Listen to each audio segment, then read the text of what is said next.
সম্মানিত উপস্থিতি, এ পর্যায়ে দার্সে হাদিস নিয়ে আসছেন শায়েখ আমানুল্লাহ বিন ইসমাইল আল মাদানী। শায়েখ আমানুল্লাহ বিন ইসমাইল। দার্সে হাদিসের বিষয়বস্তু আল্লাহর পথে দাওয়াতের লক্ষ্য, গুরুত্ব, পদ্ধতি এবং দাঈর গুণাবলী। আল্লাহর পথে দাওয়াতের লক্ষ্য, গুরুত্ব, পদ্ধতি এবং দাঈর গুণাবলী। আসসালামু আলাইকুম ওয়া রাহমাতুল্লাহি ওয়া বারাকাতুহু।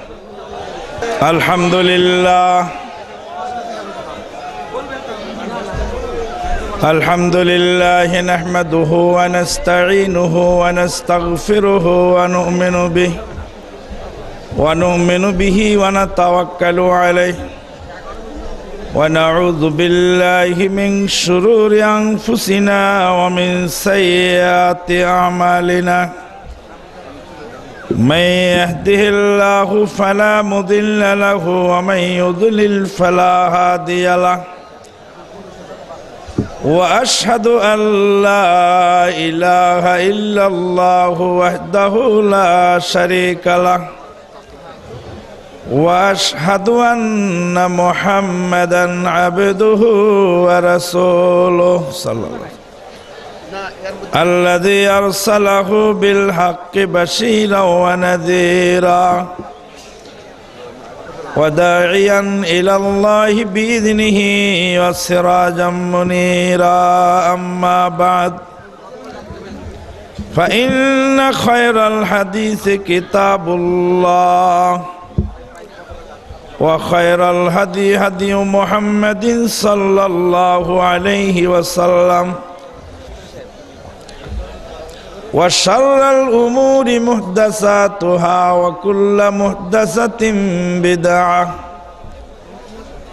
وكل بدعة ضلالة وكل ضلالة في النار. أما بعد فقد قال الله تبارك وتعالى في الكلام المجيد والفرقان الحميد بعد أعوذ بالله من الشيطان الرجيم يا أيها الذين آمنوا اتقوا الله حق تقاته ولا تموتن إلا وأنتم مسلمون. يا أيها الناس اتقوا ربكم الذي خلقكم من نفس واحدة وخلق منها زوجها وبث منهما رجالا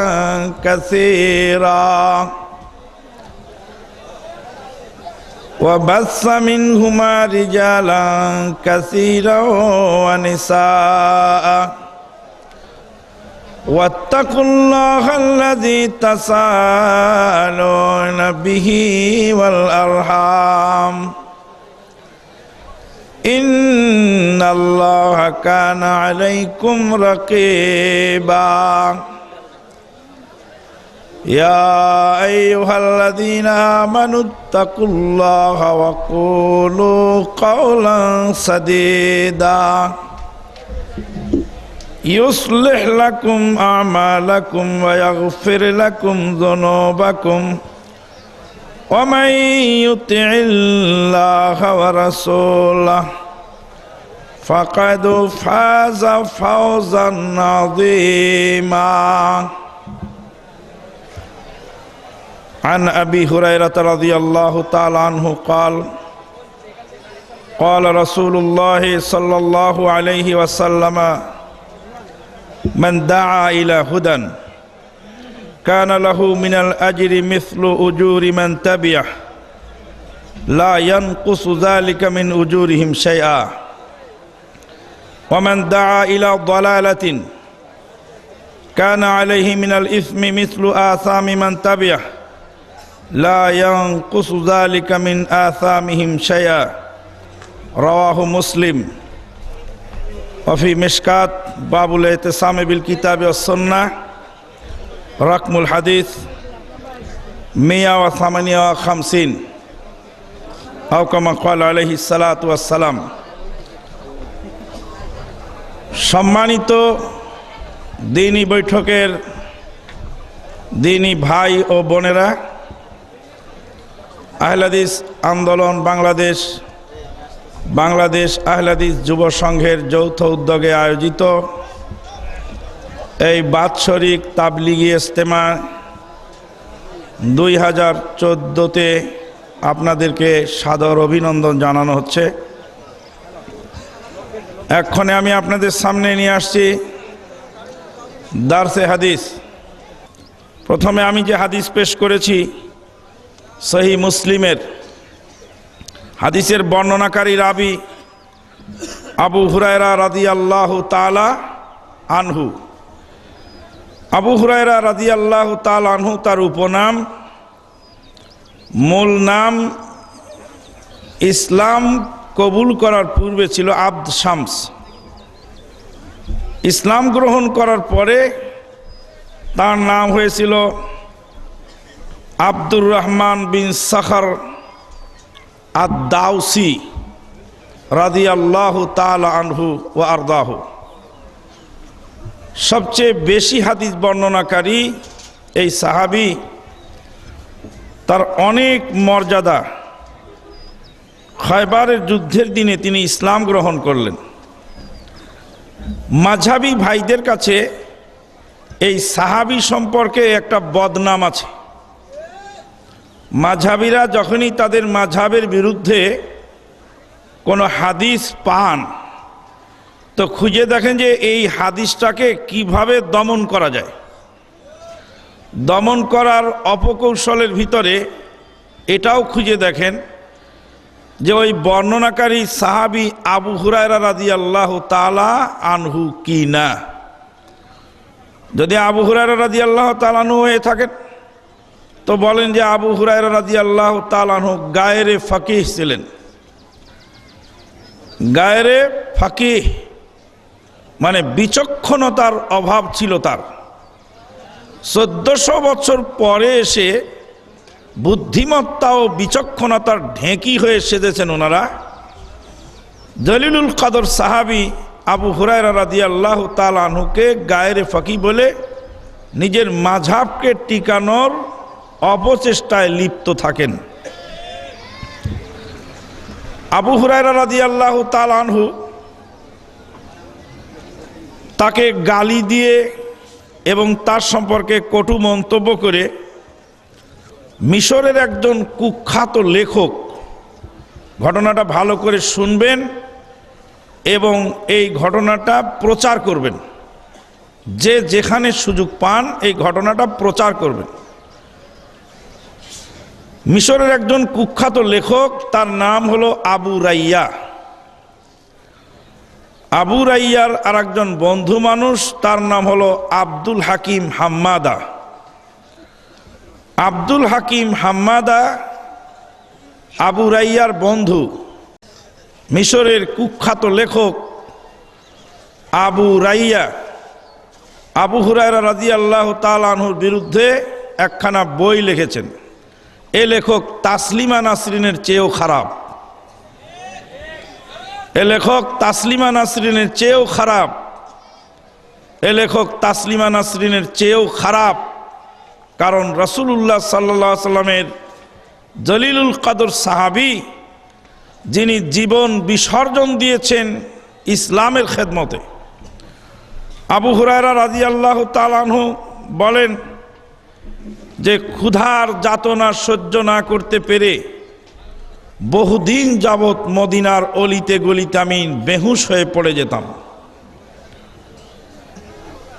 জলিলুল কদর সাহাবী, যার খাবার ঠিক মতো জুটতো না, দিন রাত অধিকাংশ সময় নবী সাল্লাল্লাহু আলাইহি সাল্লামের পাশে বসে কাটাতেন। কখন কোন হাদিস পাওয়া যায় সেই হাদিসটা তিনি সংরক্ষণ করবেন এই আশায়। অথচ আমি ক্ষুধার তাড়নায় বেহুশ হয়েছি, ওনারা বুঝতে পারতেন না। এই ঘটনা থেকে, হাদিস থেকে মৌলিক তিনটি জিনিস আমরা জানতে পারলাম। প্রথম জিনিস জানা গেল, সাহাবায়ে কেরামগণ অধিকাংশই গরিব ছিলেন। সাহাবায়ে কেরামগণ অধিকাংশই গরিব ছিলেন, আর গরিব মানুষকে দিয়েই আল্লাহ দ্বীনের কাজ করে নিয়েছেন। আহলে হাদিস, আজও দেখুন আহলে হাদিস আন্দোলনে যারা যোগদান করেছেন তারা অধিকাংশ মানুষই নিরীহ।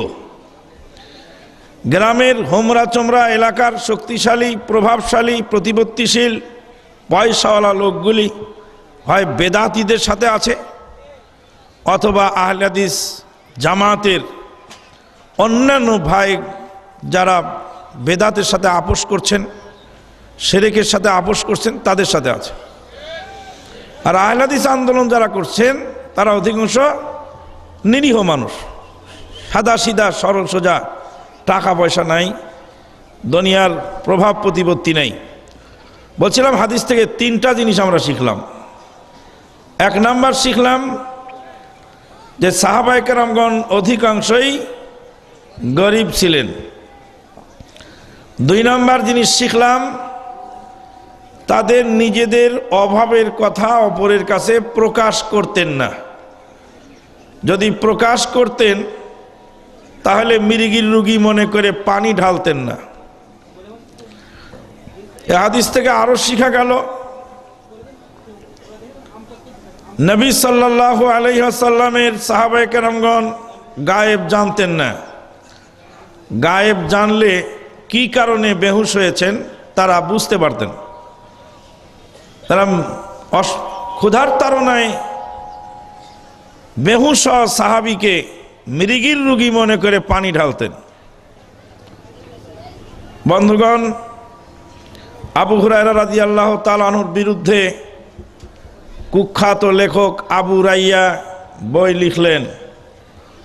মৃত্যুর পূর্ব মুহূর্তে আবু রাইয়ার বন্ধু আব্দুল হাকিম হাম্মাদা এনে আবু রাইয়াকে দেখার জন্য তার বাড়িতে গেলেন। আবু রাইয়া অসুস্থ, তার ছেলেরা গেটে দাঁড়িয়ে আছে। এই মুমূর্ষ বাবাকে দেখার জন্য আব্দুল হাকিম হাম্মাদাকে সুযোগ দিচ্ছেন না।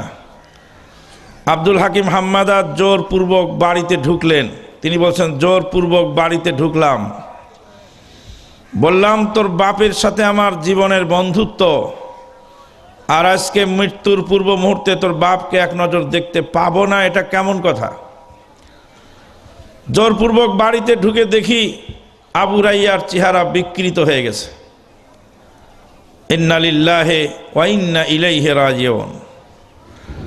আবু রাইয়ার চোখগুলি বড় বড় হয়ে গেছে, চেহারা কালো কালিমা লিপ্ত হয়ে গেছে এবং চেহারা বিকৃত হয়ে ওয়ালের দিকে বারবার তাকাচ্ছেন আর বলছেন, ওহ আবু হুরায়রা, আহ আবু হুরায়রা।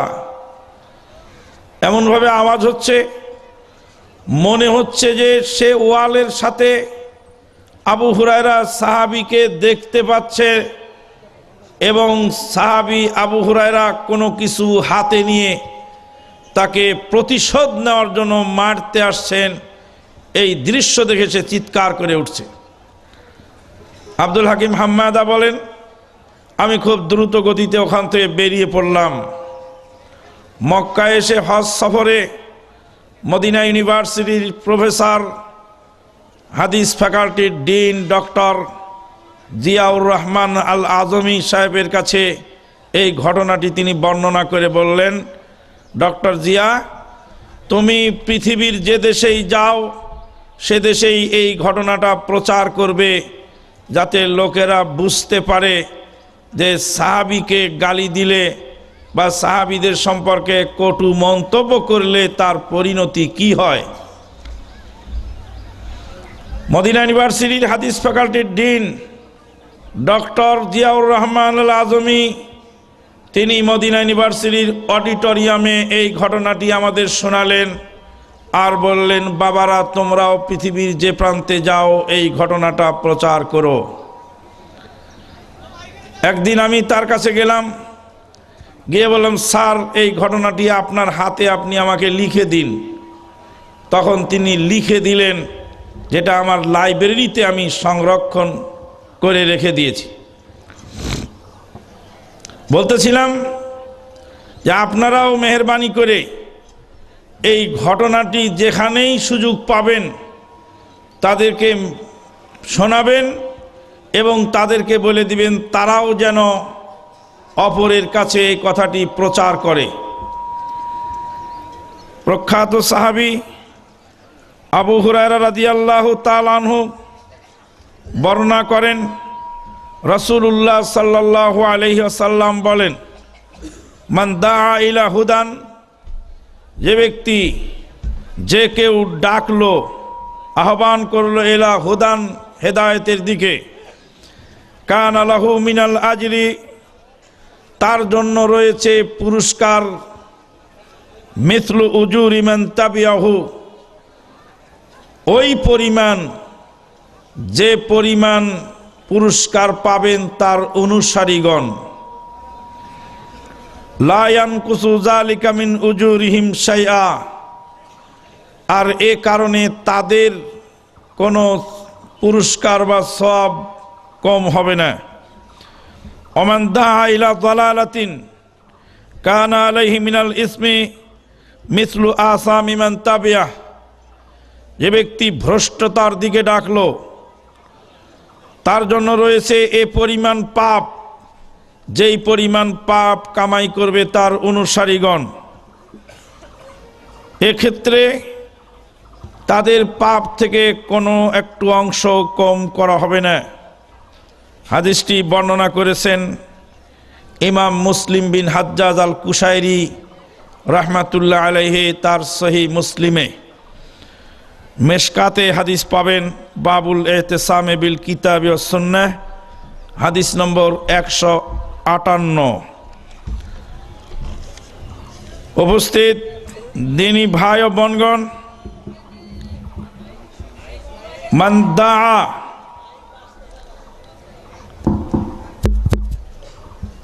মাইকটা অন্যান্য বছরের তুলনায় এবার এত খারাপ হলো কেন বুঝলাম না। যারা পিটতে জানে ওদেরটা ভালো হয়, আমরা তো পিটতে জানি না, তো ওই জন্য আমাদেরটা এই অবস্থা। এরা যদি পিকনিকের মাইক হতো বা অন্য কোনো হাজরা পাঁঠাদের মাইক হতো তাহলে চিন্তা করতো যে না এখানে গেলে পিটন খেতে হবে। মাইক ঠিক করেন আগে, মাইকওয়ালাকে।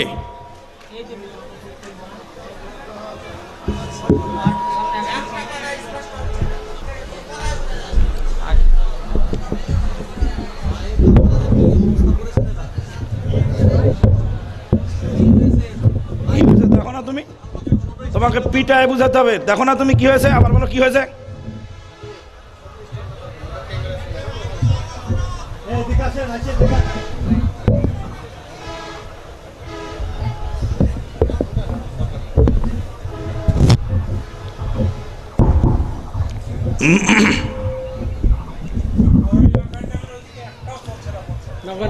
লোক গেছে।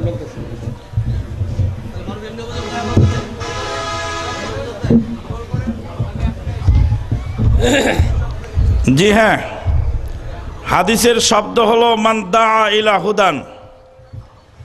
মান, এটা হলো নাকেরা অনির্দিষ্টবাচক।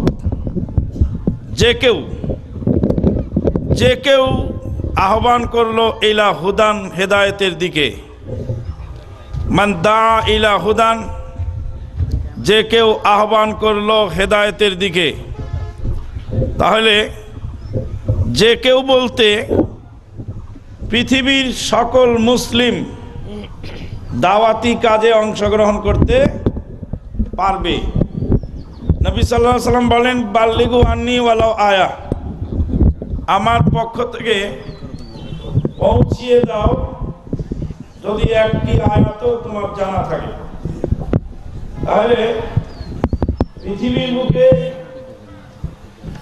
দাওয়াতি কাজ করার জন্য অনেক বিদ্যার প্রয়োজন নেই। একটি হাদিস জানা থাকলে অথবা একটি আয়াত জানা থাকলে, যদি সঠিকভাবে সেটা জানা থাকে, তাহলে আপনিও প্রচার করতে পারবেন ইনশাআল্লাহ। মান দাআ ইলা হুদান, যে ব্যক্তি আহ্বান করলো হেদায়েতের দিকে। গভীর রাতে আমাকে প্রশ্ন করা হচ্ছে, ডাক্তার জাকির নায়েক কি লেখাপড়া করেছেন? বললাম, doctor Zakir Naik simple MBBS doctor. বলছে, ডাক্তার লিখবেন শিবাজল ট্যাবলেট, ডাক্তার স্যালাইন ইনজেকশনের খবর নেবেন, হাদিস কোরআনের কথা বলেন কেন? আমি বললাম যে ইসলাম তো সনাতন ধর্ম নয় যে ঠাকুর ছাড়া পড়া যায় না। ইসলাম এমন ধর্ম, মান দাআ ইলা হুদান, যে হেদায়েতের দিকে ডাকলো, যে কেউ ডাকতে পারবে যদি তার জানা থাকে।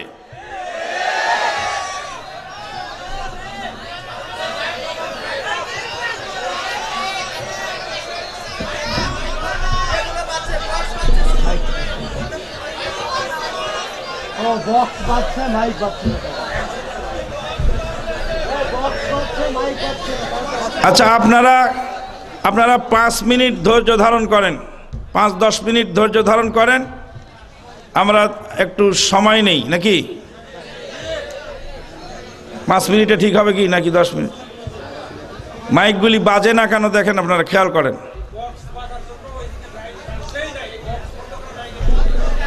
বক্সগুলি বন্ধ করে দিলে ভালো হবে মনে। হ্যাঁ,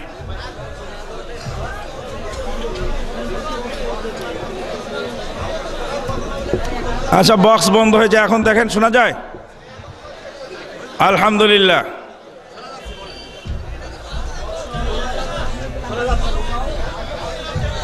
সাউন্ড একটু বাড়ায় দেন। আউযু বিল্লাহি মিনাশ শাইতানির রাজীম। আউযু বিল্লাহি মিনাশ শাইতানির রাজীম। কুলিল্লাহুম্মা মালিকাল মুলকি তুতিল মুলকা মান তাশা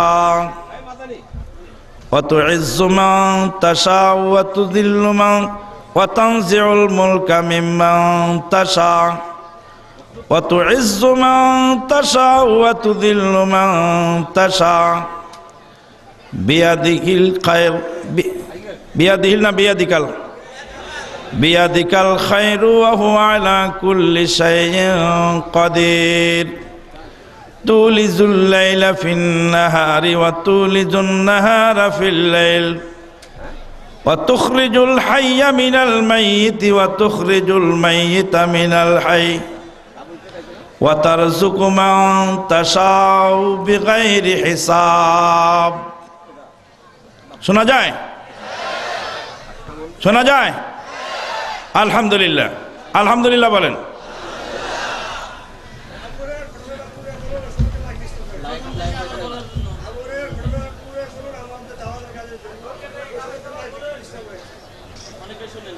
আচ্ছা, দেখ ওটা পুরোটা আমি বলতে বলছি, দাওয়াতের কাজেরটা পুরোটাই বলতে বলছি, ওটা শুনতে পারে। আচ্ছা,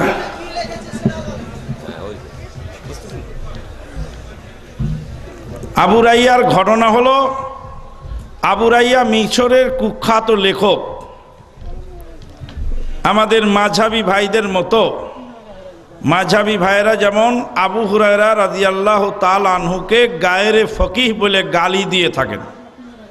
যখনই তাদের মাঝহাবের বিরুদ্ধে কোনো হাদিস আসে আর ওই হাদিসের বর্ণনাকারী যদি এই জলিলুল কদর সাহাবী আবু হুরায়রা হয়ে থাকেন, তখনই গায়রে ফকিহ বলে এই হাদিসটা ফেলে দেন আর বলেন যে আবু হুরায়রা রাদিয়াল্লাহু তাআলা আনহুর বিচক্ষণতার অভাব ছিল, উনি হাবাগোবা ছিলেন, বুঝতে পারেননি আল্লাহ নবী কি বলেছেন আর উনি কি শুনেছেন বোঝেন নেই, আন্দাজে হাদিস বর্ণনা করছেন।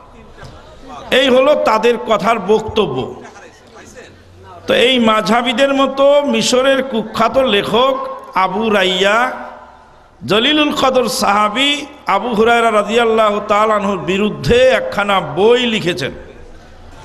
মৃত্যুর সময় তার চেহারা বিগড়ে গেল, চেহারার ভিতরে কালো কালিমা লিপ্ত হয়ে গেল, চেহারা পরিবর্তন হয়ে গেল।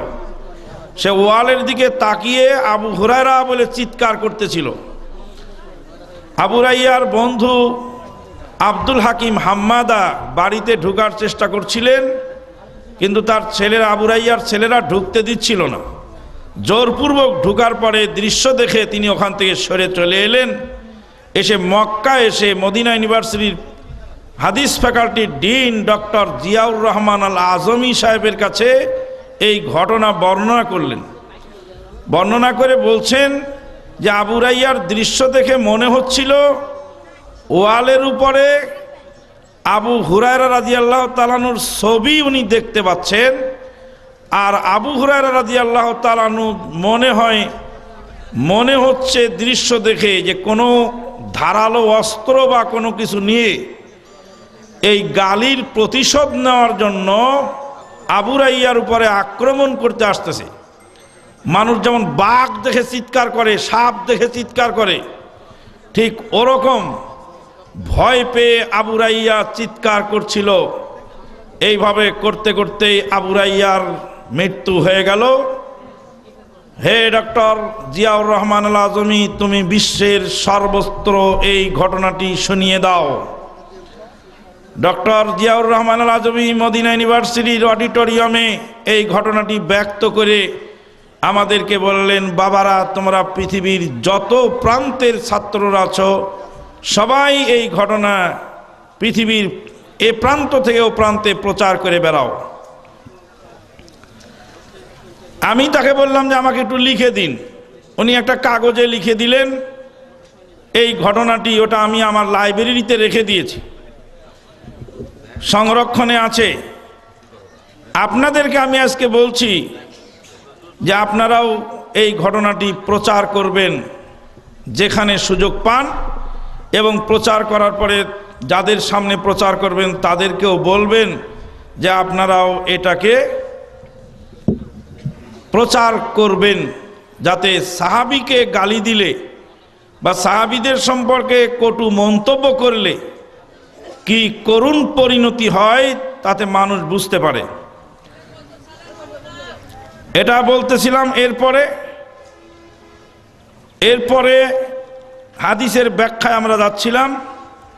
হাদিসে বলা হয়েছে যে ব্যক্তি হেদায়েতের দিকে ডাকবে সে লোক এত নেকি পাবে যে এই ডাকার কারণে যত লোক তার অনুসরণ করে নেকি কামাবে, লক্ষ কোটি মানুষ তার এই কথা শুনে হেদায়েত প্রাপ্ত হলে লক্ষ কোটি মানুষ সবাই মিলে যত নেকি পাবে সেই নেকি সে একাই পাবে, কিন্তু তাদের নেকি কমানো হবে না, ওদের নেকি থেকে কেটে এনে দেওয়া হবে না। আপনি যদি একটা হাদিস বলেন অথবা একটি সিডি ক্যাসেট কিনে নিয়ে মানুষের কাছে বিতরণ করেন, এই সিডি ক্যাসেট থেকে যদি 1 লক্ষ মানুষ হেদায়েত প্রাপ্ত হয়, 1 লক্ষ মানুষ সবাই মিলে যত নেকি পাবে আপনি একাই সমপরিমাণ নেকি পাবেন ইনশাআল্লাহ।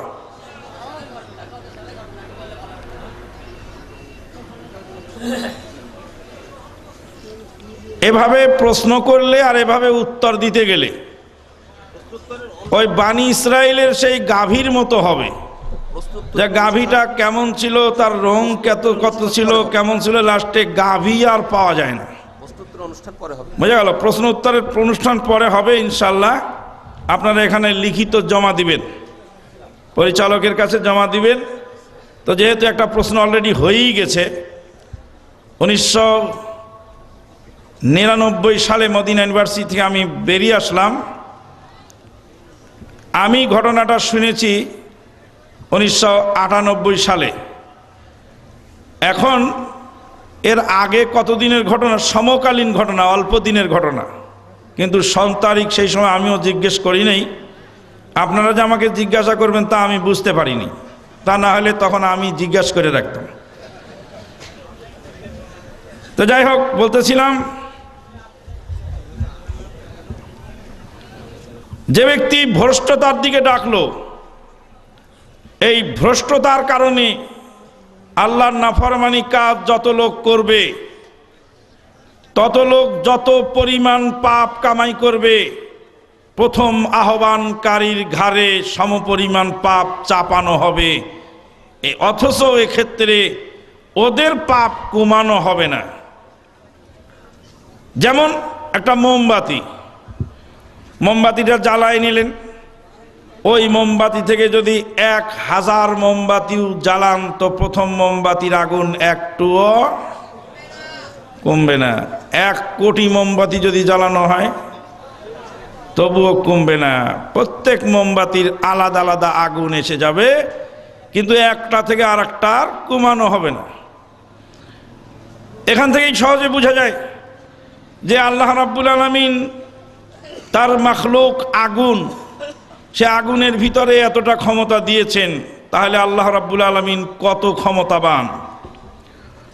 হাদিসের সংক্ষিপ্ত ব্যাখ্যা, এবার বিশ্লেষণ আসছে। মান দাআ ইলা হুদান, যে কেউ হেদায়েতের দিকে ডাকলো, আহ্বান করলো। মান হলো নাকেরা, অনির্দিষ্টবাচক। যে কেউ ডাকতে পারে, ডাকার অধিকার সবারই আছে। আপনি যদি একটি হাদিস জানেন তো একটিরই প্রচার করবেন। আল্লাহ নবী বলেন, সাল্লাল্লাহু আলাইহি সাল্লাম বলেন, বাল্লিগু আন্নি ওয়ালাউ আয়াহ, আমার পক্ষ থেকে একটি আয়াত জানা থাকলেও সেটা মানুষের কাছে পৌঁছিয়ে দাও। এরপরে বলছিলাম, লোকেরা প্রশ্ন করছেন ডাক্তার জাকির নায়েক কি লেখাপড়া করেছেন,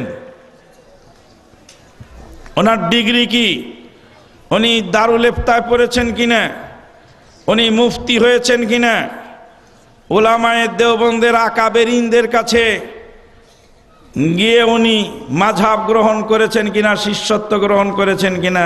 আমি উত্তর দিলাম উনি সিম্পল এমবিবিএস ডাক্তার। প্রশ্ন করছেন এমবিবিএস ডাক্তার ধর্মের কথা কেন বলেন? আমি তখন জবাব দিলাম যে ইসলাম ধর্ম তো সনাতন ধর্ম নয় যে ঠাকুর ছাড়া পড়তে পারবে না। ইসলাম ধর্ম, কোরআন সুন্নাহ প্রত্যেকেরই চর্চা করার অধিকার আছে। যদি তার এলেম থাকে আর সে যদি এই এলেম দিয়ে প্রচার করতে পারে তাহলে অবশ্যই করতে পারবে। হাদিসের প্রথম অংশ থেকে আমরা বুঝতে পারলাম আল্লাহ নবী সাল্লাল্লাহু আলাইহি ওয়াসাল্লাম বলছেন, যে আহ্বান করে, যে কেউ আহ্বান করলে যদি তার এলেম থাকে, ইলা হুদান, হেদায়েতের দিকে, কোন দিকে ডাকবেন, আপনার আহ্বানের কেন্দ্রবিন্দু কোথায় হবে? ওলামায়ে হযরতদের কথা মানেন, বুজুর্গানে দ্বীনদের কথা মানেন, ইসলামী চিন্তাবিদদের কথা মানেন। ইসলামী চিন্তাবিদগণ চিন্তা করতে করতে বুদ্ধির খেই হারিয়ে ফেলেছেন। ওলামায়ে কেরামগণ, আকাবেরিনগণ চিন্তা করতে করতে তারাও বুদ্ধির খেই হারিয়ে ফেলেছেন। তাহলে আপনি কোন দিকে ডাকবেন? আপনি ডাকবেন হেদায়েতের দিকে, অর্থাৎ কোরআন এবং সুন্নাহর দিকে ডাকবেন। দুনিয়ার কোনো মাযহাবের দিকে, দুনিয়ার কোনো ফেরকার দিকে, দুনিয়ার কোনো তরিকার দিকে, দুনিয়ার কোনো বুজুর্গর দিকে, দুনিয়ার কোনো চিন্তাবিদের দিকে ডাকার ইখতিয়ার, অধিকার আপনার আমার নাই। এখানেই আমরা দাওয়াতের লক্ষ্য বুঝতে পারলাম যে দাওয়াতের লক্ষ্যটা কোন দিকে হবে। এবার দাওয়াতের উদ্দেশ্য কি হবে? দাওয়াতের উদ্দেশ্য হবে স্রেফ শুধুমাত্র পরকালের নাজাত। আল্লাহ পাক বলেন, উদউ ইলা রাব্বিক ওয়ালা তাকুনান্না মিনাল মুশরিকিন, তোমরা তোমার রবের দিকে ডাকো, তুমি তোমার রবের দিকে ডাকো। হে নবী, আপনি আপনার রবের দিকে ডাকুন। ওয়ালা তাকুনান্না মিনাল মুশরিকিন, আর আপনি মুশরিকদের অন্তর্ভুক্ত হয়েন না। তুমি তোমার রবের দিকে ডাকো, ডাকতে হবে রবের দিকে, মুশরিক হওয়া যাবে না। মানে এ কথার মানে হলো এই যে দুনিয়াবি কোনো ফায়দা হাসিলের জন্য দুনিয়াবি কোনো বুজুর্গকে সন্তুষ্ট করার জন্য যদি দাওয়াতি কাজ হয়, তাহলে সেটা সেই দাওয়াতের মধ্যে শিরক জড়িত হয়ে গেল। আপনার এলাকায় যাবেন, গিয়ে একখানা বই পাবেন, দলে আর পালে বড়। এই যে দেশে যে জামাত, যেই জামাতে দলে আর পালে ভারী, নামাজিও যায়, বেনামাজিও যায়, হ্যাঁ, শিক্ষিতও যায়, অশিক্ষিতও যায়, ডাক্তারেও যায়, মাস্টারেও যায়। যাওয়ার পরে মূর্খ বানিয়ে তারপরে তাদেরকে সাইজ করা হয়। আমাকে একজন বললেন যে আমাদের জামাতে তো অনেক বড় বড় আলেম ওলামা আছেন।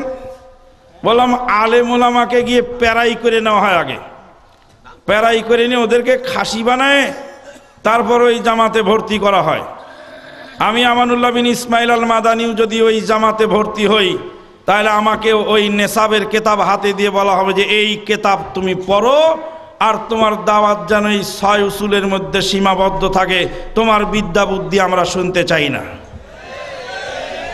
তাহলে আমি আর ওই ক্লাস 5 পাস একজন লোক, 5 পাস হলো, ওই নেশাব পড়ে শোনাচ্ছে, আর আমি মদিনা ইউনিভার্সিটি থেকে নেশাব পড়েই শোনালাম। মদিনা ইউনিভার্সিটিতে লেখাপড়া করার পর নেশাব পড়ে শোনালাম, তাহলে ওই 5 পাস আর আমার মধ্যে মৌলিক পার্থক্য থাকলো? নিশ্চয়ই না। তাই তো মুখস্থ করা কয়টা কথা ওখানে শোনানো হয়। বলতেছিলাম, ওই কেতাবখানা তুলে নিয়ে দেখেন, কেতাবখানার ভূমিকায় লেখা আছে, প্রথম লাইন বলছেন যে অমুক বুজুর্গ রহমাতুল্লাহ আলাইহি আমাকে দ্বীনের দাওয়াতের জন্য একখানা কেতাব লিখতে নির্দেশ দিলেন। উনি বুজুর্গ রহমাতুল্লাহ আলাইহির নির্দেশে কেতাবখানা লেখা শুরু করলেন। দ্বিতীয় লাইনে গিয়ে লিখছেন, এত বড় বুজুর্গের সন্তুষ্টি বিধান আমার পরকালের নাজাতের ওসিলা হইবে মনে করিয়া এই কাজে আমি সচেষ্ট হইলাম। এত পরিশ্রম, এত বড় লম্বা চওড়া কিতাব লেখার মৌলিক উদ্দেশ্য হলো বুজুর্গের সন্তুষ্টি বিধান। আল্লাহ পাক বলেন ওমা আসআলুকুম আলাইহি মিন আজরিন ইন আজরিয়া ইল্লা আলা রাব্বিল আলামিন। সূরা শুআরা 109 নম্বর আয়াত। বন্ধুগণ, আগের আয়াতটি ছিল সূরাতুল কাসাসে, উদউ ইলা রাব্বিকা ওয়ালা তাকুনান্না মিনাল মুশরিকিন, এটা সূরাতুল কাসাস। আর ইন আজরিয়া ইল্লা আলা রাব্বিল আলামিন, এটা সূরাতুশ শুআরা 109 নম্বর আয়াত। বলতেছিলাম যে যিনি দাওয়াতি কাজ করবেন তিনি শিরকের সাথে জড়িত। বুজুর্গের সন্তুষ্টির জন্য এই কেতাবখানা লেখা হয়েছে। আহলে হাদিস আন্দোলনের ইতিহাসে আমরা দেখতে পাচ্ছি, যারা নেতৃত্ব নেওয়ার জন্য এসেছিলেন, নেতৃত্ব পান নাই তো চলে গেছেন। আহলে হাদিস আন্দোলনে যারা মসজিদ পাওয়ার আশায় এসেছিলেন, কত এলাকায় যে শাখা গঠন হলো, জীবনে সালাত আদায় করে না, লম্বা টুপি মাথায় দিয়ে আমিরে জামাতের সাথে আসা যাওয়া, দেখা সাক্ষাৎ, আনাগোনা, মসজিদ পাওয়া হয়ে গেল, আর আন্দোলনও নাই, আর সেই লোকেরও খুঁজে পাওয়া যায় না, বহু জায়গায় হয়ে গেছে। আমরা তো যারা ভুকানাগা যারা আছি, আমাদের অন্য কোনো উদ্দেশ্যে তো আসি নেই। মহতারাম আমিরে জামাতকে সন্তুষ্ট করার জন্য আমরা কাজ করি না। আমিরে জামাত সন্তুষ্ট হবেন বা না হবেন সেটা আমাদের লক্ষ্য নয়। লক্ষ্য হলো আমাদের আল্লাহ সন্তুষ্ট আছেন কিনা। আল্লাহর সন্তুষ্টির কাজ করার জন্য আমিরে জামাতের আনুগত্য করতে হয়, তাই তো আনুগত্য করি। আমিরে জামাতের চেহারা সুন্দর, ওই জন্য আমরা আসি নেই। এখানে আসলে চাকরি পাওয়া যায়, ওই জন্য আমরা আসি নেই। এখানে আসলে দুনিয়াবি সুযোগ সুবিধা পাওয়া যায়, ওই জন্য আমরা আসি নেই। আমরা নিজের টাকা খেয়ে, নিজের পকেটের টাকা ভেঙে এই দাওয়াতি কাজ কেন করব? আল্লাহর সন্তুষ্টির জন্য। দাওয়াতি কাজ দুই প্রকার, তা এ হাদিস থেকে বোঝা গেল। মান দাআ ইলা হুদান ওয়া মান দাআ ইলা যালালাতিন, হেদায়েতের দিকে যে ডাকলো আর ভ্রষ্টতার দিকে ডাকলো। আল্লাহ নবী অন্য হাদিসে বলেন, দুআতুন আলা আবওয়াবি জাহান্নাম, জাহান্নামের গেটে দাঁড়িয়ে দাঁড়িয়ে তারা দাওয়াত দিবে, আহ্বান জানাবে। তারা এই জাহান্নামী দায়ীদের দাওয়াতে যারা অংশগ্রহণ করবে তারা জাহান্নামীর পথ ধরে নেবে। বন্ধুগণ, অন্য হাদিসে আল্লাহ নবী বলেন, মান দাআ বিদাওয়াল জাহিলিয়া, যে ব্যক্তি জাহেলিয়াতের দাওয়াত দিল, গণতন্ত্র, সমাজতন্ত্র, রাজতন্ত্র, স্বৈরাতন্ত্র, স্বেচ্ছাচারী তন্ত্র,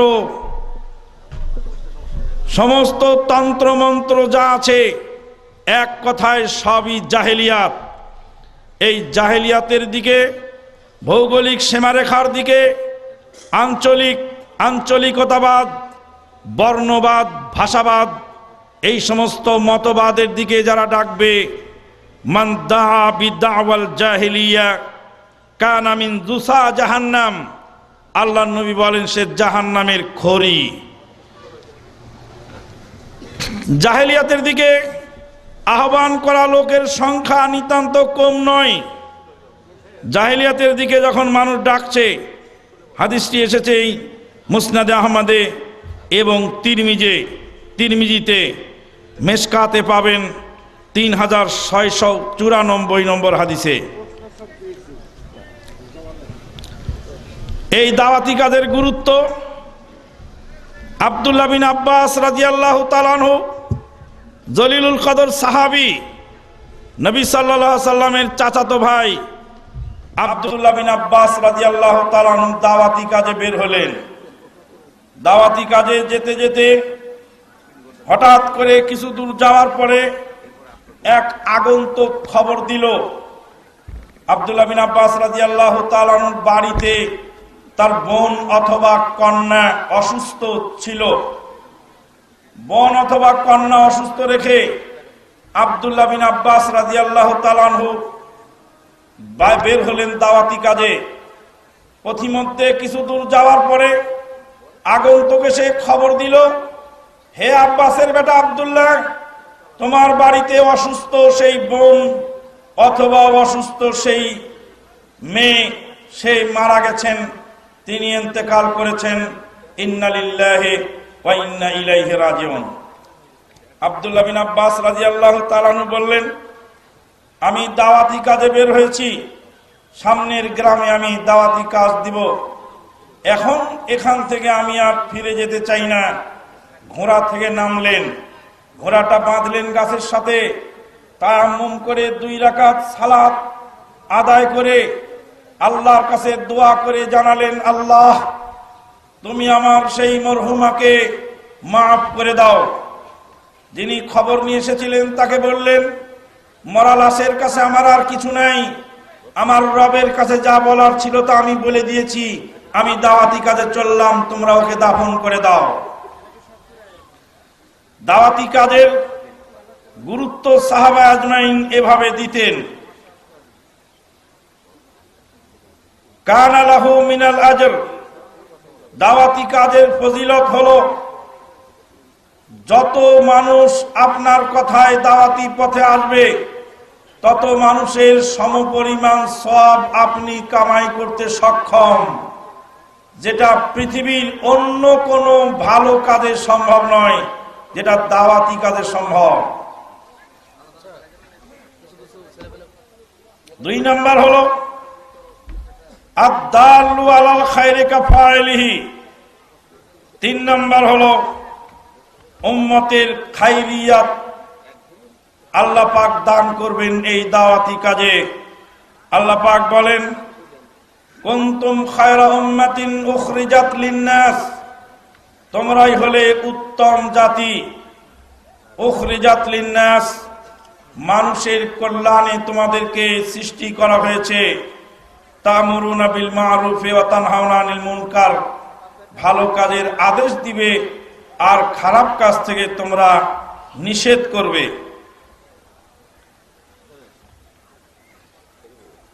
মান তাবিআহু, যে ব্যক্তি অনুসরণ করবে, এই কথার ভিতরে সংগঠনের দলিল পাওয়া গেল।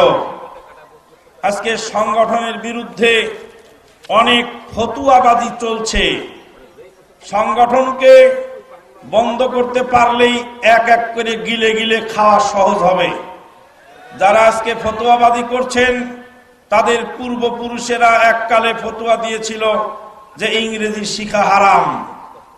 তারা ফতুয়া দিয়েছিল বাংলায় মাতৃভাষায় কোরআনের অনুবাদ করা হারাম। এগুলি ফতুয়া দিয়ে মুসলিম মিল্লাতকে পিছিয়ে রেখেছিল। আজকেও সেই ষড়যন্ত্র চলছে। এই ষড়যন্ত্র যদি এভাবে চলতে থাকে, তাহলে মানুষ বিচ্ছিন্ন হয়ে যখনই চলবে, কাজ করবে, বিচ্ছিন্ন অবস্থায় কাজ করলে সে কাজের বরকত নষ্ট হয়ে যায়। কেউ যদি সংগঠনকে মনে করে যে সংগঠন না করলে ইসলাম থেকে খারিজ হয়ে যাবে, আমরা তো তা বলিনি। আমরা বলেছি সংগঠনটা হলো একটা দাওয়াতি কাজের সহায়ক। এবারে হজ সফরে জেদ্দার এক মসজিদে হজ সফরে জেদ্দার এক মসজিদে আমরা গেলাম এক প্রোগ্রাম শেষে আমাদের জনৈক দিনী ভাই তিনি অনেক কথা বললেন সংগঠনের বিরুদ্ধে, আর বললেন এই সংগঠন করেই আজকে মানুষের মধ্যে মারামারি সৃষ্টি হয়েছে। তা আমি ওই ভাইকে জিজ্ঞেস করলাম যে রাসূলুল্লাহ সাল্লাল্লাহু আলাইহি ওয়াসাল্লামের জামানায় সংগঠন ছিল না, তো কুবা পল্লীতে যে খেজুরের ডাল দিয়ে পিটাপিটি মারামারি আর পাথর ফিকা হয়েছিল, বুখারীর হাদিসে বিদ্যমান, তো ওরা মারামারি করছিল কেন? ওনারা মারামারি করছিলেন কেন? সংগঠন করে বলছে আমার দলে আসো, আমার দলে আসো। আপনি মাদ্রাসা বানিয়েছেন, মাদ্রাসা বানিয়ে কেন বলছেন আমার মাদ্রাসায় ভর্তি করো? ওরা করছেন কেন? কোরআন শিক্ষা করা ফরজ, মাদ্রাসা বানানো তো ফরজ নয়, কিন্তু কোরআন শিক্ষার সুবিধার্থে এটা একটি সহযোগী প্রতিষ্ঠান। রাসূলুল্লাহ সাল্লাল্লাহু আলাইহি ওয়াসাল্লামের জামানায় এতটাই ক্লাস শুরু হবে, এতটাই শেষ হবে, এরকম সিস্টেম তো ছিল না। সিস্টেমটা করা হয়েছে জনগণের সুবিধার্থে।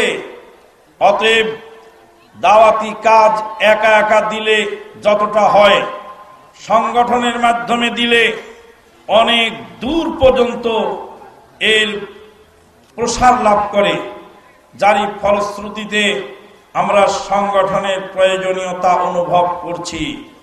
আজকে সংগঠনের মাধ্যমে তামাম বিশ্বে দাওয়াত যেভাবে পৌঁছছে, আবার কেউ বলছেন যে আহলে হাদিস শব্দটা না বললে ভালো হয় বা এটা বলা চলবে না।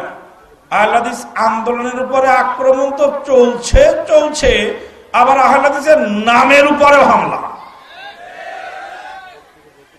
বললাম যে ডাক্তার জাকির নায়েক সাহেব তার বলেন না যে আমি আহলে হাদিস, উনি তো নাম দিয়েছেন পিস টিভি, শান্তির টিভি, তারপরেও সেখানে মুফতি সাহেবের আওয়াজ শান্তি কেন করছেন? জনৈক মুফতি সাহেব বলছেন ডাক্তার জাকির নায়েকের চেহারা দেখলে আমার ঘৃণা লাগে, কারণ সামনে একটা লেজ ঝোলে তাই। তা আমি বললাম মুফতি সাহেব লেজ কি সামনে থাকে না পিছনে থাকে? আপনার লেজ তো পিছনেই আছে। আপনি যে বলছেন যে টাই ঝুলানো ইহুদি নাসারাদের এটা তরিকা, আমি যদি আপনাকে বলি পাগড়ি বাঁধাটা হলো শিখদের তরিকা, শিখেরা পাগড়ি বাঁধে, তখন কি জবাব দেবেন আপনি? আপনি বলছেন এটা ইহুদি নাসারাদের তরিকা। টুপি মাথায় দেওয়া, যে গান্ধীজি টুপি মাথায় দিতেন, জওহরলাল নেহেরু টুপি মাথায় দিতেন। এবার যদি বলি গান্ধীর সুন্নত আর জওহরলাল নেহেরুর সুন্নত হলো টুপি, তখন আপনি কি জবাব দেবেন? কাজেই ডাক্তার জাকির নায়েক সাহেব আহলে হাদিস শব্দটা না ব্যবহার করার কারণ পরেও তার উপরে আক্রমণ বন্ধ নেই। আপনি আহলে হাদিস নাম বাদ দিয়ে চলবেন, হবে না। বলতেছিলাম হাদিসের অংশ, মান তাবিআহু, যে তার অনুসরণ করবে, এই অংশ থেকে বোঝা গেল একজন হবেন অনুসরণীয় আর একজন হবে তার অনুসারী। এখান থেকে হাদিসের এই অংশ থেকে সংগঠনের দলিল পাওয়া গেল। দাওয়াতি কাজ যদি বন্ধ করে দেওয়া হয় তাহলে তার ক্ষতি অনেক বেশি। দাওয়াতি কাজ বন্ধ করলে ক্ষতি বেশি। পরকালে ওই সমস্ত হতভাগা মুসলিমগণ আপনার আমার বিরুদ্ধে নালিশ করবেন যে আমরা এটা জানতাম না, ওনারা বলেননি।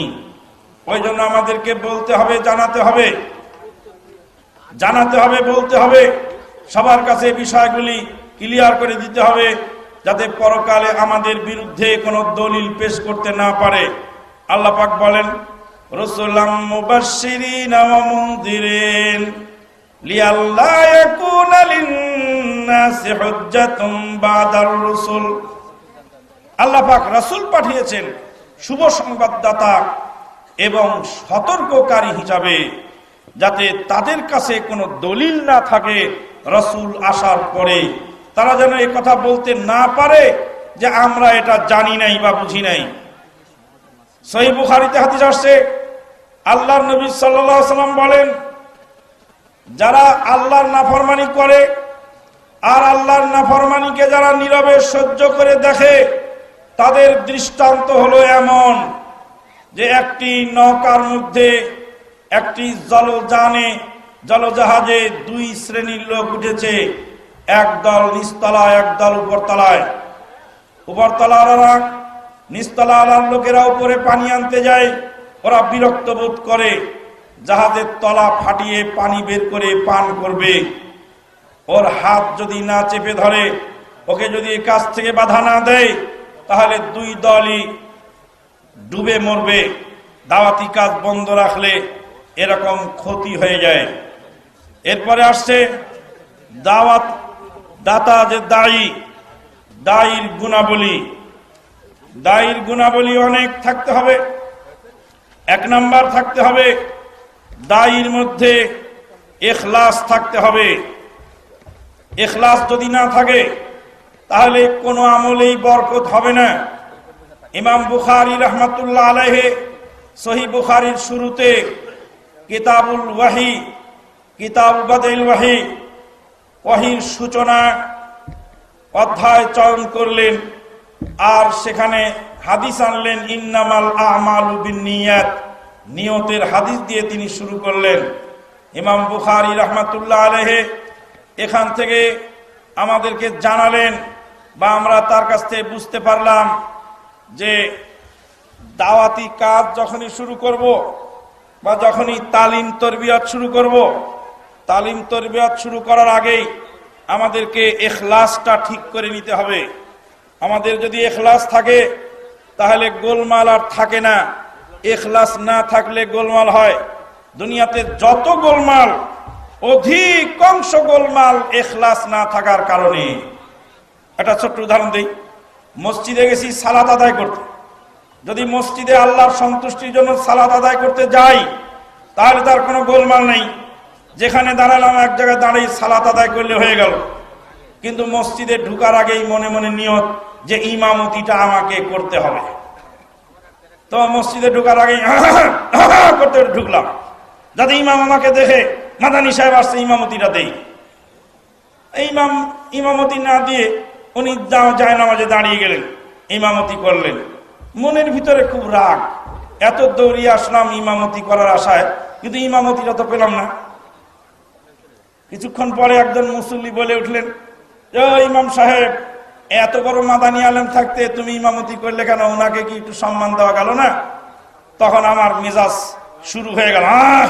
বাহরাইনে ইমামতি করেছি, সৌদি আরবে ইমামতি করেছি, অমুক জায়গায় ইমামতি করেছি, তোমার মসজিদের ইমাম আমাকে সম্মান দিতে জানলো না। গোলমাল হয়ে গেল। এবার মুসল্লিরা দুই ভাগে বিভক্ত হয়ে গেল। খালিদ ইবনুল ওয়ালিদ রাদিয়াল্লাহু তাআলা আনহুকে যুদ্ধের সেনাপতি থেকে অপসারণ করা হয়েছিল। আমিরুল মুমিনিন ওমর ফারুক রাদিয়াল্লাহু তাআলা আনহুর নির্দেশে খালিদ ইবনুল ওয়ালিদ রাদিয়াল্লাহু তাআলা আনহু শিরোধার্য মেনে নিয়েছিলেন।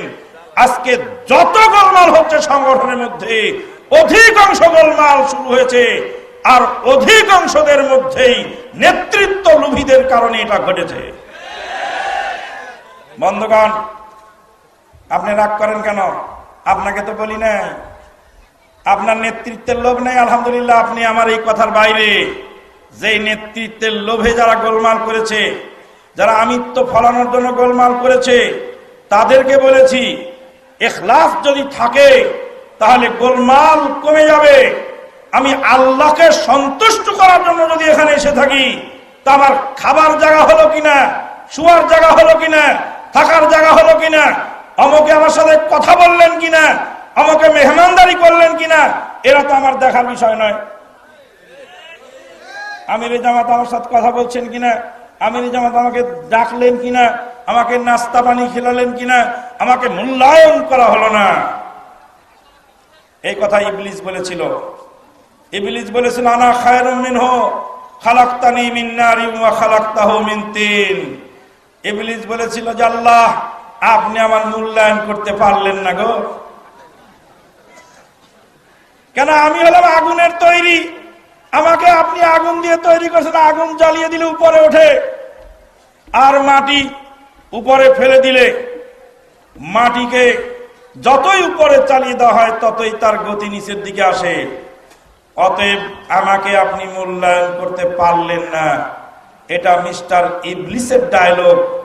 কোন নিবেদিত প্রাণ আহলে হাদিস আন্দোলনের কর্মী বা কোন নেতার বক্তব্য এটা হতে পারে না। সন্তুষ্ট আল্লাহকে করার জন্য করতে হবে, তাহলে ইখলাস থাকতে হবে। 2 নাম্বার, ইলম থাকতে হবে। আল্লাহ পাক বলেন ফাআলাম আন্নাহু লা ইলাহা ইল্লাল্লাহ। হে নবী, আপনি জেনে নিন আল্লাহ ছাড়া কোনো সত্য মাবুদ নাই। হে নবী, আপনি জেনে নিন আল্লাহ ছাড়া কোনো সত্য মাবুদ নাই। এ কথা নবীকে আল্লাহ পাক নির্দেশ দিলেন যে আপনি জেনে নিন আল্লাহ ছাড়া কোনো সত্য মাবুদ নাই। ইমাম বুখারী রাহমাতুল্লাহ আলাইহি সহিহ বুখারীতে অধ্যায় এনেছেন বাবুল ইলমি ক্বাবলাল কওলি ওয়াল আমাল। কথা বলার আগে, কাজ করার আগে ইলম হাসিল করা জরুরি। ইলমবিহীন অবস্থায় যত কথা বলেন তত গোলমাল হয়। ইলম হাসিল করে কথা বলতে হবে। 3 নাম্বার, আল আমালু বিমুক্তাদাল ইলম। আজকে ইলম চর্চা অনেক বেড়ে গেছে, এ কথা সত্য। লাইলাতুল কদর কোন রাত্রিতে হবে, সৌদি আরবে জোর আর বাংলাদেশে বেজোর গবেষণা করতে করতে লাইলাতুল কদর পার হয়ে গেছে। 2 রাকাত সালাত আদায়ের টাইম তার জোটে নাই। গবেষণা করতে করতে গবেষণায় একদম বুদ্ধি ঢেকি হয়ে গেছে। এখন দেখা যাচ্ছে যে আমল করার সময় আর নাই। বহুত গবেষণা, বহুত কিছু, বহুত বক্তব্য।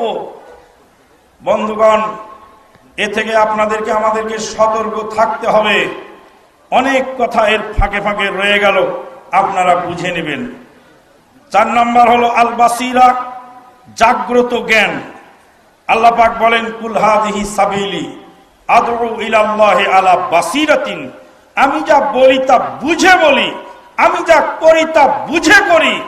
আমার জাগ্রত জ্ঞান সহকারে, ভাষা ভাষা জ্ঞান নিয়ে আমি কথা বলি না। দাওয়াতি কাজে আপনি যেটা বলবেন সেটা বুঝে শুনে একদম কনফার্ম হয়ে বলবেন। যেটার ভিতরে আপনার সন্দেহ আছে সেটা আপনি বলতে যাবেন না, আবার সেটাকে নিশ্চিত হয়ে নেবেন। দূরদর্শিতা এমন এক জিনিস। ওমরে ফারুক রাদিয়াল্লাহু তাআলা আনহু হাজরে আসওয়াদের সামনে দাঁড়িয়ে বললেন, হে পাথর, তুমি আমার কোনো কল্যাণ অকল্যাণ করতে পারো না। আল্লাহ নবীকে চুম্বন দিতে দেখেছি তাই তোমাকে চুম্বন দেই। এ হাদিস থেকে বোঝা গেল ওমরে ফারুক রাদিয়াল্লাহু তাআলা আনহু প্রায় 1400 বছর আগে যে কথা বলে গেলেন, আজকে সেখান থেকে বরকত হাসিলের জন্য কিছু করার নেই। ভবিষ্যৎ জীবনে সেই বাবলা গাছটা থাকলে, সেই বাবলা গাছে মানুষ আজও সুতা বাঁধত, যেই বাবলা গাছে বায়াতে রেজওয়ান হয়েছিল। তাই তো আবু বকর সিদ্দিক রাদিয়াল্লাহু তাআলা সেটা কেটে ফেলেছিলেন। এটার নাম হলো দূরদর্শিতা। দাওয়াতি কাজে বুদ্ধিমত্তা থাকতে হবে। দাওয়াতি কাজ সব জায়গায় সমভাবে প্রযোজ্য হয় না। সমভাবে সবাইকে সব কথা বলা যায় না। কথা বলতে হলে বয়োজ্যেষ্ঠ যিনি তাকে এক রকমের বলতে হবে, বয়োকনিষ্ঠ যিনি তাকে আর এক রকমের বলতে হবে, আলেম ওলামাকে অন্যভাবে বলতে হবে। হ্যাঁ, আপনি এত বড় আলেম হয়ে আপনি যদি এরকম করেন তাহলে সমাজের লোকেরা কি করবে? আপনি একজন বুঝমান মানুষ, আপনাকে যদি বুঝাতে কষ্ট হয় তো সাধারণ মানুষকে কি করে বুঝাবো? এই কথা বলার সাথে সাথে দেখবেন সে অলরেডি নরম হয়ে গেছে, কারণ তাকে আগে বুদ্ধিমান বলেছে, তারপর আস্তে করে ছেড়ে দিয়েছে। এইবার আস্তে করে তুলিনি, আস্তে করে ছেড়ে দিবেন। আপনি যদি শিক্ষিত লোক হয়ে এভাবে কথা বলেন তাহলে তো আমি কষ্ট পাবো। এইভাবে দাওয়াতি পলিসি উসলুব আপনাকে ব্যবহার করতে হবে। তাহলে শ্রোতাদেরকে বুঝবেন, উদউ ইলা সাবিলি রাব্বিকা বিল হিকমা ওয়াল মাউইজাতিল হাসানা ওয়াজাদিলহুম বিল্লাতি হিয়া আহসান। শ্রোতাদেরকে বুঝে তারপর দাওয়াতি কাজ করতে হবে, দাওয়াতের স্তর বিন্যাস করতে হবে। উপকার পাওয়ার সম্ভাবনা না থাকলে তাহলে সেখান থেকে এড়িয়ে গিয়ে অন্য জায়গায় যেতে হবে। নবী সাল্লাল্লাহু আলাইহি ওয়াসাল্লাম তায়েফে গেলেন, দেখলেন কাজ হলো না, সেখান থেকে আবার ফিরে চলে আসলেন। একজন লোককে সারা জীবন ধরে বুঝাতে বুঝাতে আপনার জীবন পার হয়ে গেল, হলো না? যদি না বুঝতে চায় তাহলে তার সাথে কাট আপ করে আবার আরেকজনকে টার্গেট করুন। আল্লাহ পাক বলেন, ফাযাক্কির ইন নাফাতিয যিকরা, তুমি নসিহত করো যদি নসিহতের মধ্যে কল্যাণ থাকে। দাওয়াতি কাজে ধৈর্য থাকতে হবে, দাওয়াতি কাজে আমিরের আনুগত্য থাকতে হবে। ইদফা বিল্লাতি হিয়া আহসান, যিনি প্রতিপক্ষ আসবেন তার সঙ্গে মোলায়েম ব্যবহারের মাধ্যমে উত্তম তরিকায় তাকে ফেরত দিতে হবে। আপনি পিস টিভি দেখলে দেখতে পাবেন ডাক্তার জাকির নায়েক সাহেবকে এত কঠিন প্রশ্ন করে কেউ, উনি হাসি মুখে জবাব দিতে থাকেন। উনি মাইকের সামনে আসেন সবসময় হাসি মুখে জবাব দিতে থাকেন। এইভাবে হাসি মুখে জবাব দিয়ে দাওয়াতি কাজে মানুষকে কাছে টানবেন। দাওয়াতি কাজে মধ্যম পন্থা অবলম্বন করবেন, এটা আজকে মোস্ট ইম্পর্টেন্ট বিষয় হয়ে গেছে। একদিকে খারিজিদের নর্দমা, আর একদিকে রাফেজিদ আপনার মুরজিয়াদের নর্দমা। শৈথিল্যতাবাদ এবং খারিজি মতবাদের মাঝখানে হলো আহলে সুন্নাত ওয়াল জামাতের রাহে রাস্ত। আল্লাহ পাক বলেন, কাযালিকা জাআলনাকুম উম্মাতাও ওয়াসাতা লিতাকুনু শুহাদা আলান নাস। দাওয়াতি কাজ সহজ কথাগুলি মানুষের কাছে সহজভাবে তুলে ধরবেন। ইউরিদুল্লাহু বিকুমুল ইউসরা ওয়ালা ইউরিদু বিকুমুল উসর, এগুলি খেয়াল রাখতে হবে। তারপরে দাওয়াতি কাজে দিন রাত লেগে থাকতে হবে। নূহ আলাইহিস সালাম বলেছিলেন, ক্বালা রাব্বি ইন্নী দাআউতু কওমি লাইলান ওয়া নাহারা, হে আল্লাহ আমার কওমকে আমি রাত দিন সকাল বিকাল সব সময় দাওয়াত দিতেই আছি। অতএব সব সময় দাওয়াত দিতে থাকবেন। ফাকুলা লাহু কাওলান লাইয়িনা, দাওয়াতি কাজে নম্রতা থাকতে হবে, ভদ্রতা থাকতে হবে। দুর্ধর্ষ ফেরাউনের সামনে মুসা আলাইহিস সালাতু ওয়াস সালাম এবং তার ভাই হারুন আলাইহিস সালাতু ওয়াস সালামকে পাঠিয়ে আল্লাহ পাক বললেন, নরম ভাষায় দাওয়াতি কাজ করতে হবে। ওয়ালা তালবিসুল হাক্কা বিল বাতিল, দাওয়াতি কাজে হক এবং বাতিলের সঙ্গে মিশ্রণ করে দাওয়াতি কাজে বরকত পাওয়া যায় না। 50,000 মেসের কাঠিকে যদি পানির ভিতরে চুপ দিয়ে আগুন জ্বালানোর চেষ্টা করা হয়, 50,000 মেসের কাঠি দিয়ে কোনো কাজ হবে না। আর একটি মেসের কাঠি যদি শুকনা শুষ্ক এবং মচমচে থাকে তো একটি মেসের কাঠি দিয়ে তামাম পৃথিবীকে জ্বালানো সম্ভব। ওমা আলাইনা ইল্লাল বালাগ। আকুলু কওলি হাযা আস্তাগফিরুল্লাহ লি ওয়া লাকুম ওয়া লিসাইরিল মুসলিমিন আস্তাগফিরুহু মিন কুল্লি যামবিন ওয়া আতুবু ইলাইহি ইন্নাহু হুয়াল গাফুরুর রহিম। আমাদের এই যান্ত্রিক গোলযোগ মানুষেরও তো ডিস্টার্ব হয়ে যায়, হয় না? মানুষেরও ডিস্টার্ব হয়ে যায়। আল্লাহর সৃষ্টি মানুষ, তারও মেশিন কলকব্জা মাঝে মাঝে কি হয়, ডিস্টার্ব হয়ে যায়। তো মানুষের তৈরি মেশিন মাঝে মধ্যে ডিস্টার্ব বা গোলযোগ হতেও পারে।